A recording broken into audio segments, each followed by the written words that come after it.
Chers téléspectateurs, eh bien, bonjour, vous tous qui nous suivez par-delà le monde. Nous sommes honorés vraiment de pouvoir passer ce temps encore avec vous. En ce début d'année, je tiens absolument à vous souhaiter une excellente année 2018. À vous tous qui nous suivez, vraiment que le Seigneur puisse vous faire du bien et que cette année soit prometteuse comme elle s'annonce déjà actuellement. Alors aujourd'hui, nous avons le plaisir d'être au centre de réveil Fleuve d'eau vive avec le pasteur Guilain Lungunku Maolé. Comme vous le savez, de coutume, nous avons l'habitude d'être avec lui en début d'année, non seulement pour revenir sur quelques événements de l'année 2017, mais surtout pour avoir les directives, les perspectives pour cette année 2018.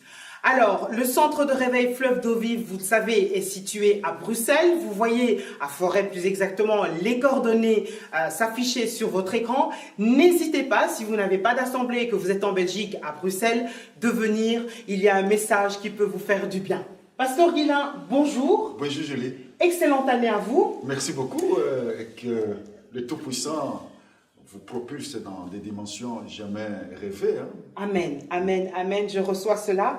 Pasteur Guilain, c'est toujours un immense honneur de pouvoir vous recevoir parce que vous êtes un homme de Dieu qui aime le Seigneur et qui servait avec énormément de passion et d'engagement. Et vous avez toujours des choses intéressantes et importantes à nous dire. Et c'est vraiment un pur bonheur de pouvoir vous avoir. Merci de nous consacrer ces quelques moments. Pasteur Guilain, je vais vous demander quand même de vous présenter parce que tout le monde ne vous connaît pas. Les gens des réseaux vous voient mais ne vous connaissent pas personnellement. Alors, qui est le pasteur Guilain vu par lui-même? Dites-nous.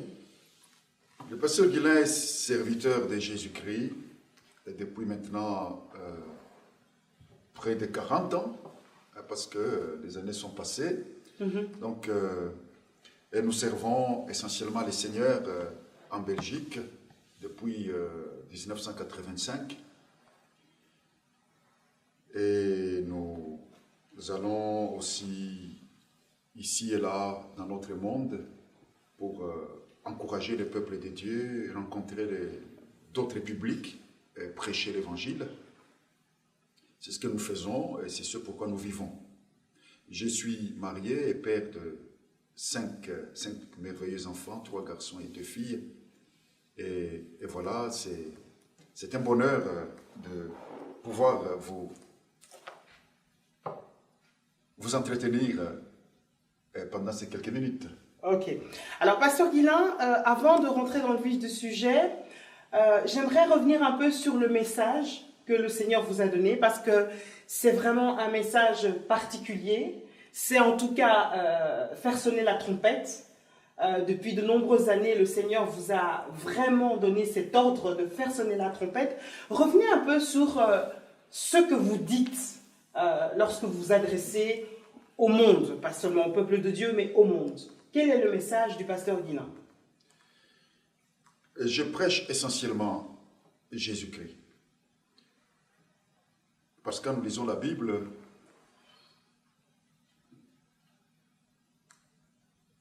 Jésus lui-même dit, vous sondez les Écritures, vous les sondez, mais elles témoignent de moi. Donc, le message de Dieu au monde, c'est Jésus-Christ. C'est lui la vérité. Et donc, je passe ma vie, mon temps, passionnément, à encourager l'Église à rentrer dans l'intimité profonde avec le Christ Jésus. Et c'est ça même notre baptême. Le jour où nous sommes baptisés en Jésus-Christ. Nous sommes plongés en Jésus-Christ. La Bible dit, ne savez-vous pas que lorsque vous avez été baptisés, vous avez revêtu Jésus. Jésus est notre vie. En sorte que même la forme de vie que nous avons actuellement n'a pas vraiment de sens, d'autre sens plutôt que l'appel, que le ministère. Cette vie, Jésus a dit, c'est comme un grain de blé qui doit être sémé dans cet appel. L'appel à quoi? L'appel à témoigner du Christ. L'appel à rendre la présence de Jésus-Christ évidente dans notre monde. Ça, c'est mon message. Et donc, avec ça, je prêche et remorquer à ça l'espérance éternelle. L'espérance éternelle comme la véritable espérance, le véritable sujet de la Bible. Et nous sommes dans un monde de passage et un jour, il nous faut nous tenir devant lui. il nous faut, et Jésus lui-même dit, je m'en vais vous préparer une place. Lorsque cela sera fini, je reviendrai vous chercher, vous prendre avec moi pour que vous soyez là où je suis. Nous avons été créés pour Jésus. Nous ne sommes jamais sans Christ.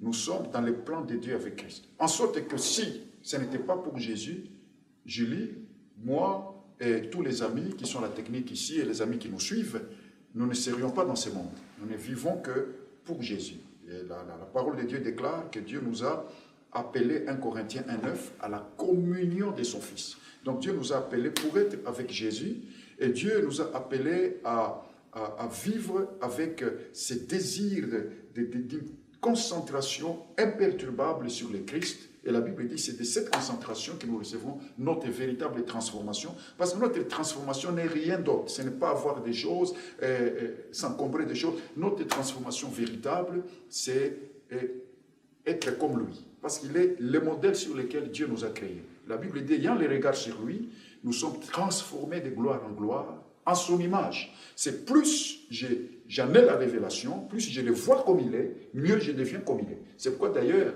à la fin de notre histoire, quand nous le verrons face à face, tel qu'il est, sans ombre, quand nous le verrons exactement comme il est, la Bible dit, nous serons aussi transformés dans la même image, ce sera la pleine gloire. Parce que notre gloire, ce n'est rien d'autre que Jésus. C'est pourquoi la Bible dit, toi qui dors, réveille-toi, toi qui dors d'entre les morts, et le Christ t'éclairera, il resplendira sur toi. Ça veut dire notre splendeur, notre fragrance, notre parfum, notre bonheur, notre gloire, c'est Jésus. Or, c'est Jésus nous a été enlevé et il est à la droite du Père. Le Saint-Esprit est tenté de nous travailler pour que nous soyons prêts à être avec lui. Et l'apôtre Paul dit, mourir m'est un gain, parce que mourir, c'est être avec le Christ. Et ce qui est de beaucoup le meilleur. Donc, je prêche cette espérance éternelle. Un message de préparation, finalement. Un message de préparation. D'accord. Alors, préparer l'Église aujourd'hui, quel serait en quelques mots, parce que ce n'est pas vraiment le thème d'aujourd'hui, mais c'est important de le dire, les outils qu'il faut pour être bien préparé à cette rencontre-là, justement. Oui. Je ne cesse de rappeler au peuple de Dieu que rien ne vaut la pratique de la présence de Jésus-Christ au quotidien. Jésus n'est pas supposé être rencontré comme brusquement, brutalement, de manière complètement incognito au dernier jour. C'est un Jésus avec lequel nous cheminons au quotidien.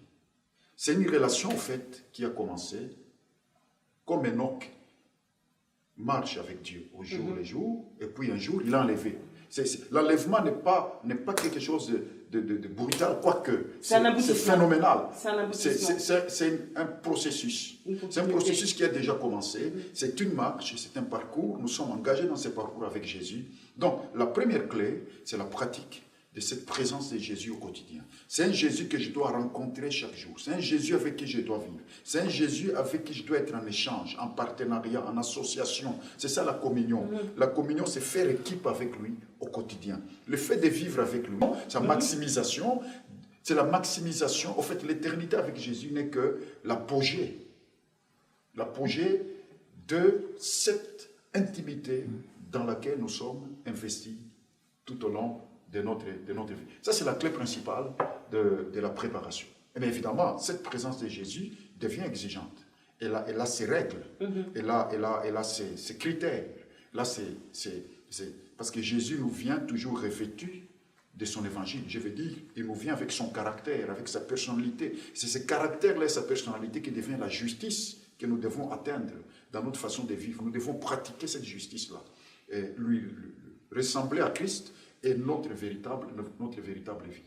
J'ai quelqu'un qui nous regarde et qui se dit, Pasteur Guilain, je n'arrive pas à avoir cette relation telle que je devrais l'avoir. J'ai perdu l'intimité avec Christ et j'aimerais la retrouver. Qu'est-ce que vous pourriez dire à cette personne-là qui nous regarde pour l'encourager, s'il vous plaît? Comme je l'ai dit tout à l'heure, quand j'ai adressé le vœu de 2018 au peuple de Dieu, Jésus n'a jamais sauvé quelqu'un pour le perdre, après quelques kilomètres. Jésus est plus fort, plus grand, plus solide que les événements, les circonstances et les situations. Au fait, celui qui veut vraiment qu'on soit sauvé, c'est lui. Et il est très engagé là-dedans. Je crois que si vous vous retrouvez dans une situation d'impasse plus ou moins grave, il y a ce que la Bible appelle la repentance. La repentance n'est rien d'autre qu'un demi-tour complet à 180 degrés. Ce n'est pas le salut qui est difficile chez l'homme. J'ai découvert que chez les humains, la chose la plus difficile, c'est le choix et la décision de faire volte-face, de se désencombrer, de se dégager des choses pour suivre Jésus. Ce n'est pas Jésus qui refuse le salut. Ce n'est pas l'histoire de l'enfant prodigue est très éloquente à ce sujet.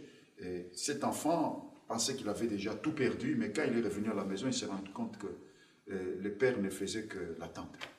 Il attendait chaque jour et qu'il a remis dans sa position. Donc retournez tout simplement et revenez au Seigneur. En ce début d'année, d'ailleurs, c'est une bonne occasion, quand une année commence, Dieu fait que les saisons changent pour que nous ne restions pas comme ça, écrasés sous le poids des choses, que nous puissions opérer de nouveaux départs. Donc il est possible de revenir. Jésus-Christ vous attend. Je crois que c'est encourageant, hein. C'est un message encourageant et ça fortifie. Merci Pasteur Guilla. Alors, on va revenir sur 2017. Évidemment, 2017 est en arrière.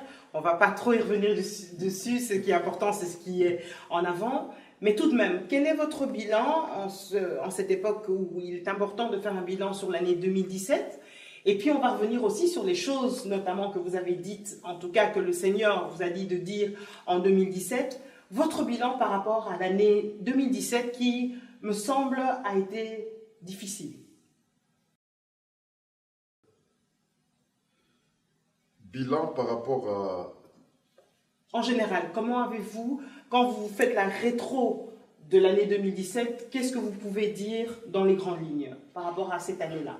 Mais je crois que ça a été une année intense. Une année intense.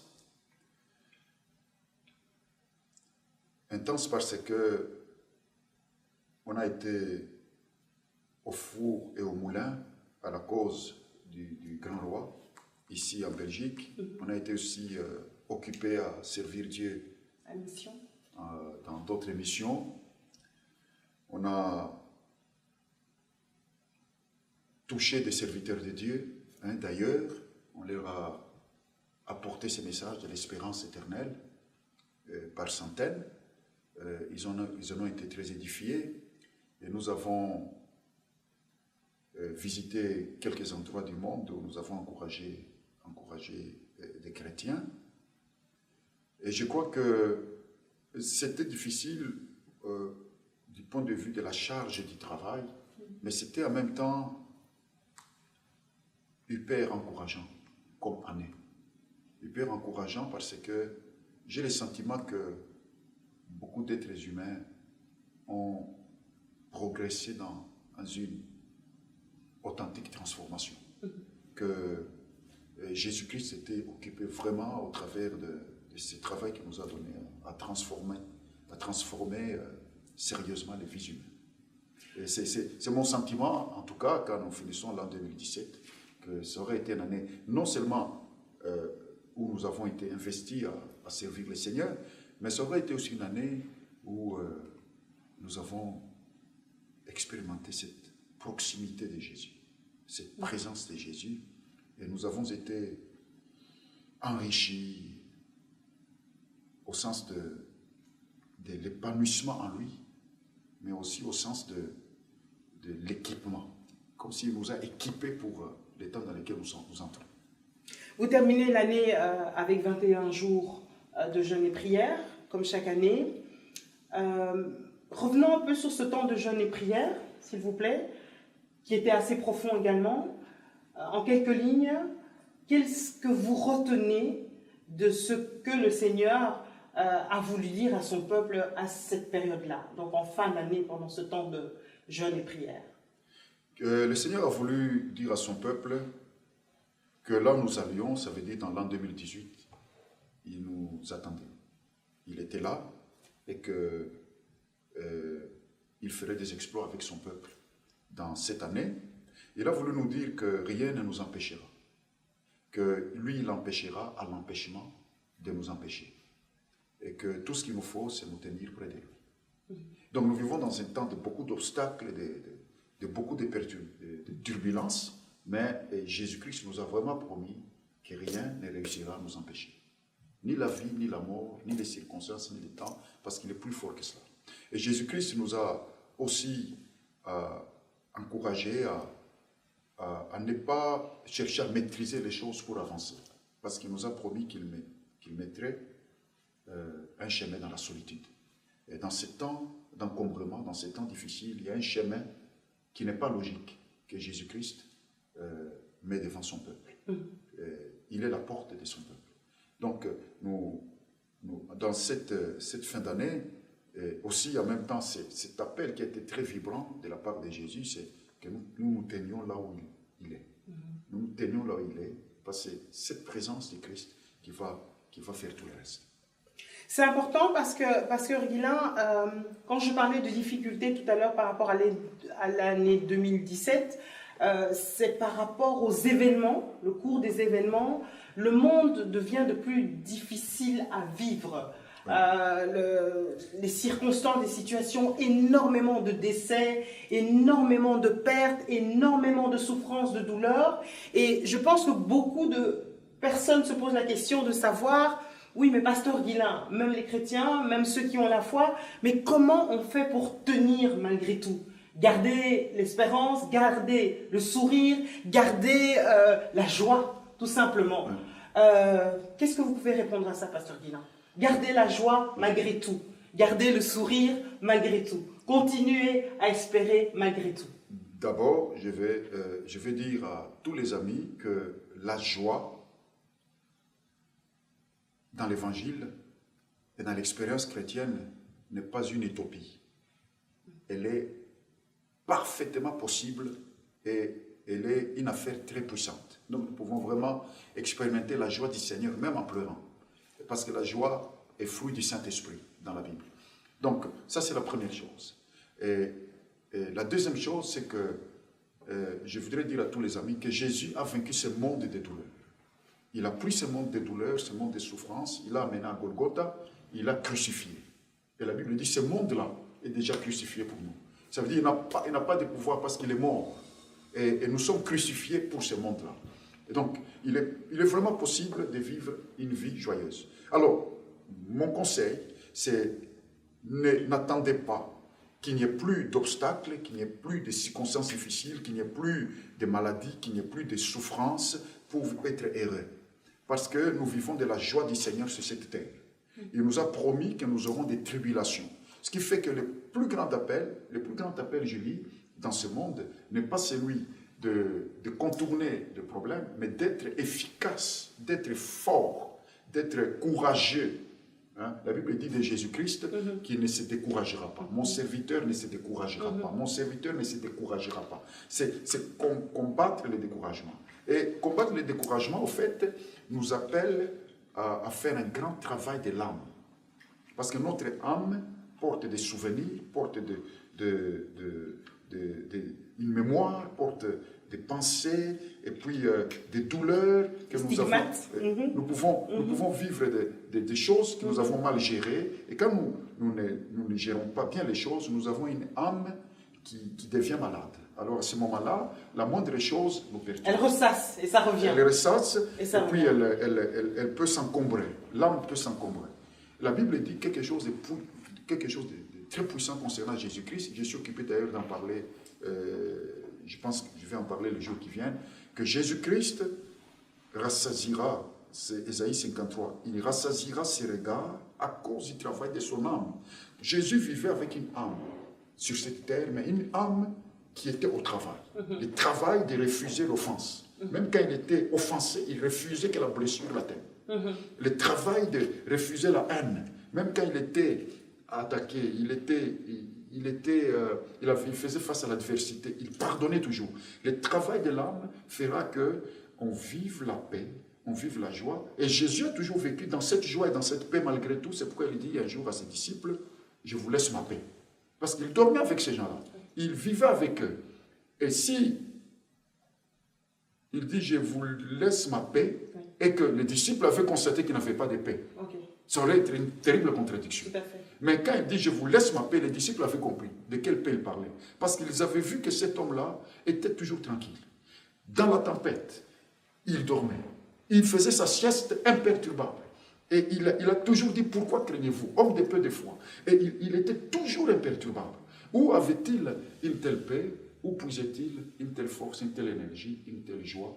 Il était en compagnie de son Père. Et aussi, Jésus a fait le travail de l'âme. Qui vit sur la terre doit faire le travail de l'âme. On va y revenir, parce que c'est très important et j'aimerais que vous ouvriez, parce que c'est très, très, très important, je pense, de parler justement de ce travail de l'âme, parce que ça nous concerne tous.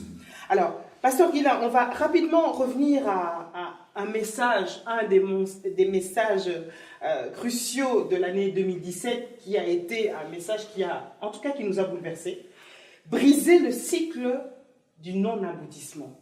Arrêter de tourner en rond, d'aller vers ce qui ne nous mène nulle part.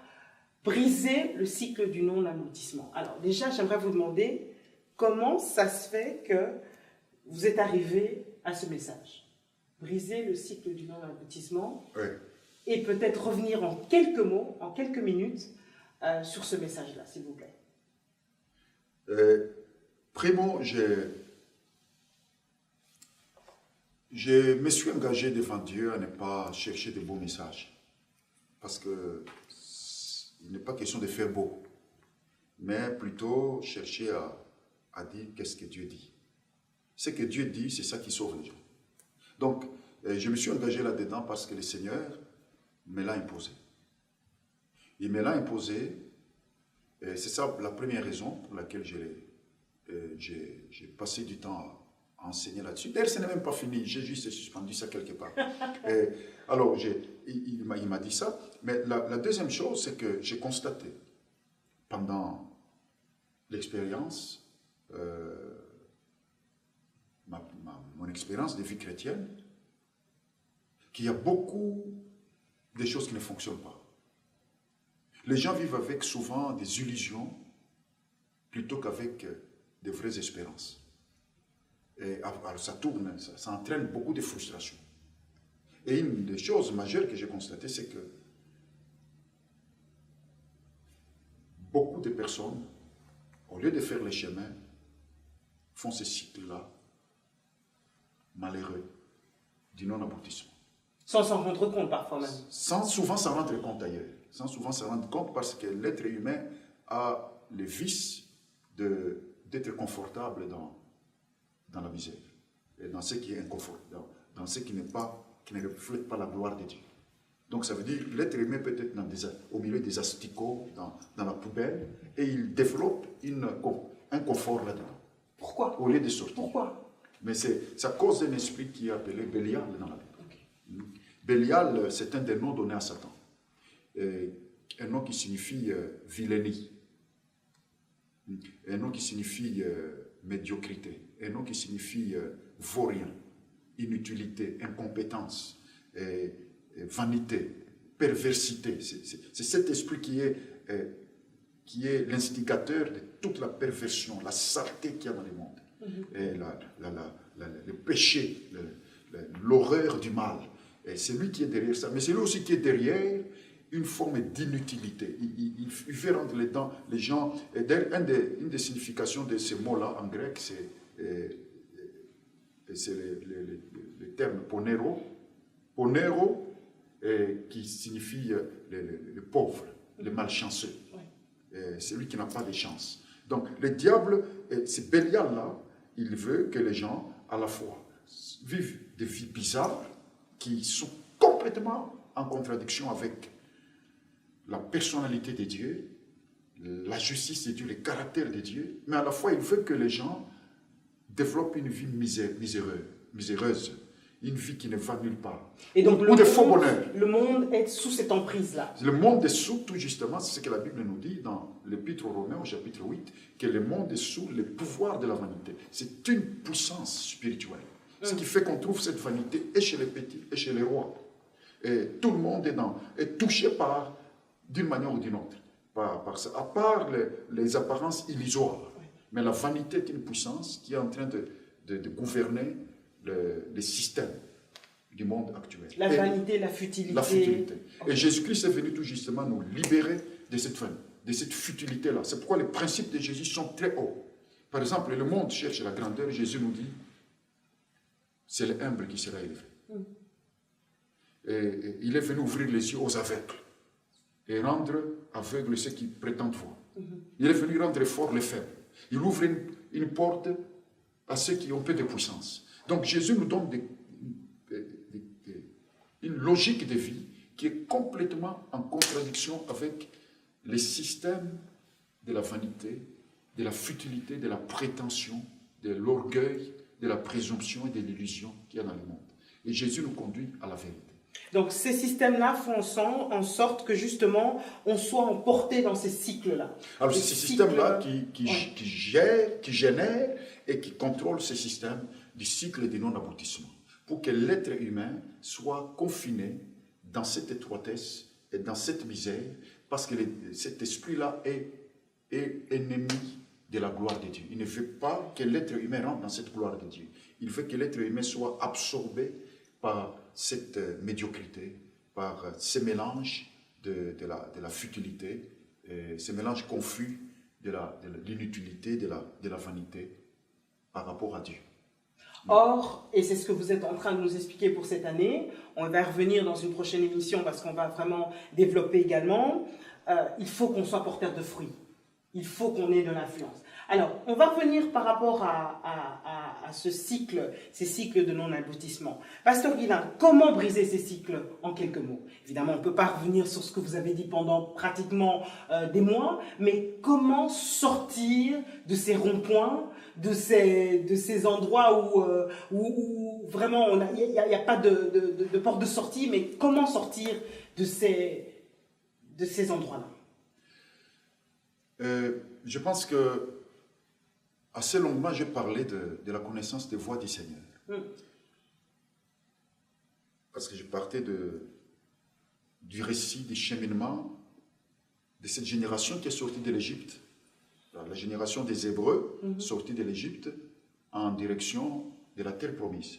C'est une génération qui n'est pas arrivée en terre promise. C'est leurs descendants qui sont arrivés. Ils ont tourné en rond. C'est ça le cycle du non-aboutissement. Alors, il y a cette parole du psaume 95 ou 95, à partir du verset 8. Dieu dit quelque chose de puissant. Il dit qu'il jurait que ces gens-là n'entreraient pas dans la terre promise. Il jurait. Il avait juré.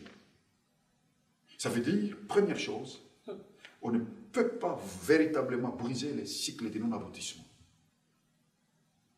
si Dieu n'est pas occupé à nous faire arriver là où nous allons. Wow. Parce que c'est lui qui tient la destinée de l'être humain.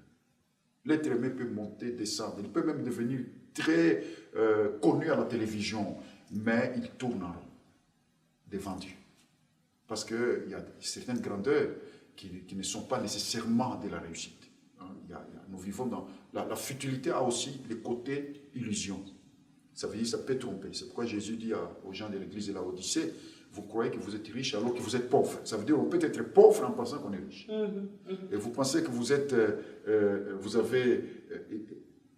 habillé alors que vous êtes nu. Donc on peut penser qu'on est très bien, on a une certaine splendeur, alors qu'on est dans la honte, on est dans la misère. Donc cet esprit-là de la futilité, il peut rendre quelqu'un misérable du point de vue matériel, mais il peut aussi rendre quelqu'un futile, tout en le faisant dormir dans l'or et l'argent. C'est pourquoi Jésus nous donne des principes supérieurs par rapport à tout ça, pour que rien de ces choses-là ne nous trompe. Parce qu'arriver là où on va, c'est arriver exactement là où Dieu a prévu, avant de nous envoyer au monde, que nous arrivions.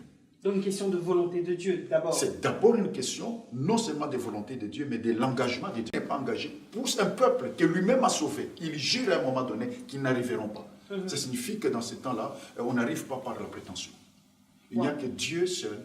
C'est pourquoi l'apôtre Paul dit, j'ai cette espérance qu'il vous affermira lui-même, qu'il vous fera paraître irrépréhensible au dernier jour, qu'il vous fortifiera, il vous affermira lui-même. Parce que c'est une affaire de lui-même, ça. Ça, c'est donc la première clé pour briser ce cycle du non-aboutissement. Et la deuxième chose que Dieu dit, il dit, j'ai juré qu'ils n'entreront pas parce qu'ils ne connaissent pas mes voies. Donc, c'est la connaissance des voies de Dieu. Ça veut dire, les voies, ça veut dire c'est des chemins. C'est ça, les voies. Ils ne connaissent pas mes voies et Dieu dit, ils n'entreront pas à cause de ça. Donc, la connaissance des voies du Seigneur joue un rôle capital pour qu'on arrive et qu'on aboutisse où l'on va. Et les voies du Seigneur sont comment? Surnaturelles.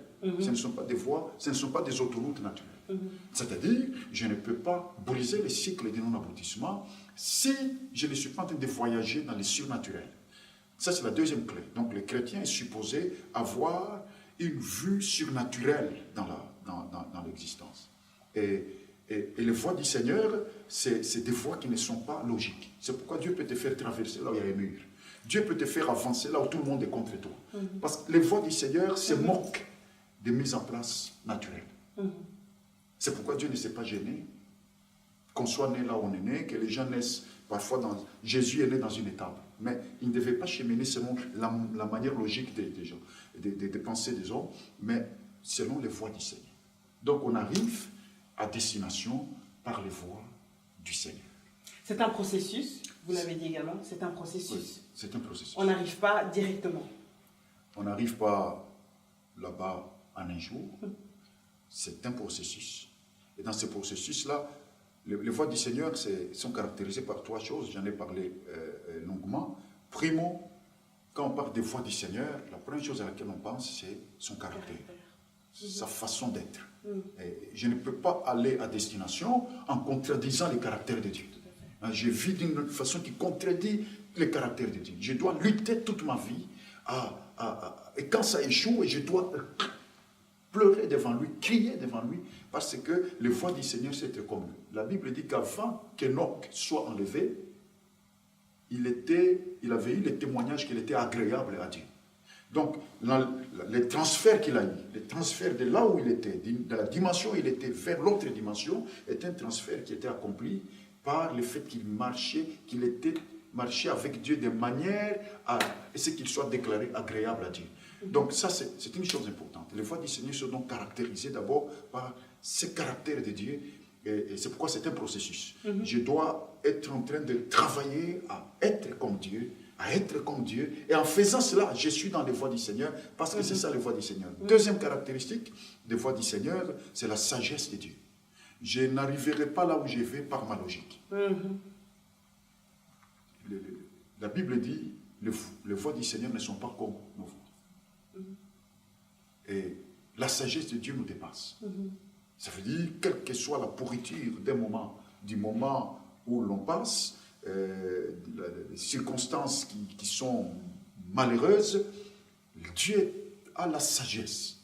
Dieu a déjà la stratégie que l'humain ne peut pas comprendre pour le faire sortir des choses desquelles on ne sort pas. Et Dieu peut vous faire sortir de là où vous ne pouvez jamais sortir. Et tout est déjà fini, vous avez conclu, tout le monde a déjà conclu. Mais Dieu a la sagesse et les pensées de Dieu, dit la Bible, sont élevées. Autant les cieux sont élevés au-dessus de nos têtes, autant les pensées de Dieu sont élevées. Donc c'est la deuxième caractéristique des voies du Seigneur. Qui veut marcher, qui veut aller, qui veut briser le cycle du non-aboutissement, doit absolument à 100% faire confiance à Dieu, c'est-à-dire décider de dépendre de Dieu et de ne pas courir à construire les choses rapidement. Si par exemple un mari tarde à venir, on ne doit pas commencer à trafiquer pour se bâtir un mariage, absolument. Il faut s'en remettre à la sagesse de Dieu. Et troisième caractéristique des voies du Seigneur, c'est la puissance de Dieu. Dieu a la puissance nécessaire. Il est capable. Il est capable. Il sait débloquer ce qu'on ne peut pas débloquer. Et donc, c'est quand on s'investit à marcher selon les caractères de Dieu, à dépendre de Dieu et à lui faire confiance qu'il peut. C'est ça, c'est pourquoi c'est un processus. Et c'est comme ça qu'on y arrive. Ok. Pasteur Guilain, on va revenir sur porteur de fruits lors de la prochaine émission, parce que j'aimerais vraiment que vous puissiez développer comme vous avez développé aujourd'hui. Il y a des personnes qui nous regardent et qui se disent « Ok, Pasteur Guilain, nous voulons vraiment, j'aimerais vraiment que cette année soit une année où je porte du fruit, où j'ai de l'influence, où je sorte un peu de ces cycles où je suis, où ma famille est, et j'aimerais concrètement avoir la solution pour terminer cette émission, pasteur. En conclusion, qu'est-ce qu'on peut dire? Pour arriver à porter du fruit, pour sortir des cycles dans lesquels on est, des chemins compliqués dans lesquels on est, vous nous avez expliqué bien sûr comment il faut faire, mais en conclusion, qu'est-ce qu'on peut dire à cette personne qui nous regarde et qui veut prendre une décision maintenant, là tout de suite, pour 2018? En conclusion, s'il vous plaît. En conclusion, il y a beaucoup de choses à dire. Je pense que c'est pourquoi tu insistes que ce soit en conclusion. Donc on puisse trouver la voie, la manière courte. Mais prenez quelques minutes, la manière courte parce que c'est important. Oui. C'est important. Alors, je crois qu'on se casse la tête quand on cherche les dernières méthodes pour arriver à porter du fruit dans la vie. En chaque chose, nous sommes supposés regarder à Jésus. Comment Jésus a fait? Parce que Jésus est né dans une étable. Jésus a passé sa jeunesse dans un bourg modeste. À Nazareth, on n'attendait pas grand-chose. Et comme métier, c'était un charpentier. Il n'était pas dans la liste de l'élite à Jérusalem. C'était quelque peu un villageois. C'était quelqu'un de loin, dans le nord d'Israël. Et pourtant. Et pourtant. Ah, et pourtant. Pourtant. Et puis, il n'a pas accompli tout ça à 85 ans. C'était un jeune d'une trentaine d'années. Ça a 33 ans qu'il a tout achevé. Mais il est devenu un homme incontournable dans notre histoire. Il a affecté toute l'humanité et toute l'histoire. Je ne cesse de dire qu'on ne peut pas faire l'histoire sans lui. Avant c'est lui, après c'est lui. Parce qu'avant de faire l'histoire, il faut choisir, on doit dire autant de siècles avant Jésus et autant de siècles après Jésus. Il devient quelqu'un de tellement influent dans notre monde. Et en peu de temps, il réussit quelque chose d'extraordinaire. Il apporte une telle lumière dans notre monde. Et c'est cette lumière qui a éclairé l'Europe. Parce que l'Europe, pendant des siècles, a été influencée beaucoup par une forme de christianisme que nous appelons l'Église catholique. Mais, quoi qu'il en soit, c'était une présence de l'Évangile, d'une manière ou d'une autre, sur le continent européen, qui a entraîné des changements, qui a opéré des changements importants dans la façon de vivre. Cette culture judéo-chrétienne a apporté quelque chose de puissant et qui a fait que, au travers de la colonisation, ça a été exporté dans le monde entier. Et l'Occident n'est pas développé par hasard. Ce sont les racines de ce message du Nazaréen, Jésus, qui a affecté le monde, qui a touché le monde. Les écoles sont nées là-dedans, des grandes universités sont nées là-dedans. L'art a évolué là-dedans. Et c'est l'endroit où on trouvait les lumières, c'est là-bas. Et puis jusqu'à ce qu'en Europe, il y ait une guerre entre certains intellectuels et le bloc religieux. Mais en tout cas, l'histoire nous montre que c'est Nazaréen qui a apporté des changements importants dans notre monde et des changements qui a été exportés et qui a touché les Congolais, qui a touché les Ivoiriens, qui a touché les Chinois, qui a touché... Je viens de la Corée du Sud. C'est extraordinaire de voir comment le christianisme est entré dans cet endroit-là. Et aujourd'hui, c'est un pays très développé. Donc, c'est Jésus-là qui a touché le monde. Mais comment est-il arrivé à avoir un tel impact Je ne cesse de le répéter. Jésus dit, nul n'a vu Dieu, si ce n'est le Fils qui est dans le sein du Père, qui l'a fait connaître. C'est la stratégie de Jésus pour faire connaître son Père, pour donner le témoignage de Dieu sur la terre, c'était être dans l'intimité profonde avec son Père. C'était ça, Jean 1, 18. C'était ça, c'était ça le miracle du changement. Et la Bible nous dit dans Acte 10, 38, nous savons tous comment Dieu a oint son Fils Jésus-Christ, de force et du Saint-Esprit, et qui allait de lieu en lieu, faisant du bien. Ça veut dire le bien que Jésus a fait, il l'a fait parce qu'il était oint de l'Esprit Saint, et guérissant ceux qui souffraient, car Dieu était avec lui. Donc c'est ça la grande clé pour porter du fruit. C'est pourquoi Jésus nous dit dans Jean 15, je suis le vrai cep. Tout sarment attaché à moi portera des fruits. Et il ne parle pas seulement des fruits, parce qu'au verset 8, il dit, si vous ne portez pas beaucoup de fruits, mon Père ne sera pas glorifié. Il est sûr que si nous sommes attachés à lui, c'est beaucoup de fruits qu'on portera. Comment? Ça ne dépend pas de nos stratégies, ça ne dépend pas. Je n'en suis pas contre, parce qu'il nous donne des idées. C'est la sève là qui monte en nous, cette vie de Jésus. Cette vie de Jésus arrose notre cerveau, arrose notre âme, et met notre âme en alerte et nous procure des idées étonnantes. Mais le miracle du port des fruits, c'est juste l'attachement à lui, qui est la vraie source. Quand il dit « je suis le vrai cep », il pouvait dire « je suis le cep », mais il dit « je suis le vrai cep ». Le vrai cep, ça signifie qu'il est sûr que toute branche attachée à lui produira. Donc, portez du fruit, ne vous tracassez pas les amis, ne cherchez pas comment réussir la vie, cherchez beaucoup plus à comment réussir votre relation avec Jésus. Ce n'est plus moi qui vis, mais Christ qui vit. C'est Christ qui vit en moi. Et c'est Jésus qui vit en moi qui fait le reste. On va continuer la prochaine fois parce qu'il y a encore beaucoup à dire. Et j'espère que cette année, au travers justement de ces messages qui sont très spirituels, mais qui sont également très pratiques, qui sont des messages que tout le monde peut comprendre, peut s'accaparer et mettre en pratique dans sa propre vie. En tout cas, je pense que beaucoup de gens seront bénis, Pasteur Guilain. Donc, merci d'avance déjà pour toutes ces fois où on aura l'occasion de pouvoir partager avec le peuple de Dieu. Donc, la semaine prochaine, enfin en tout cas la prochaine fois, nous aurons l'occasion de parler du message de l'année, être porteur du fruit, également avoir de l'influence et de quelle influence s'agit-il ?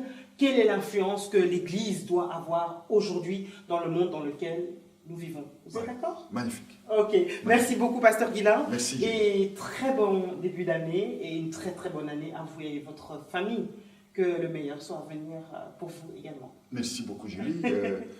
Que le Seigneur te donne aussi dans tes émissions avec Espoir TV d'être très utile aux hommes et aux femmes de notre monde qui en ont tellement besoin, et puis qu'il porte ta famille dans les hauteurs de son rêve à votre sujet. Amen. Merci beaucoup, Pasteur Guilain.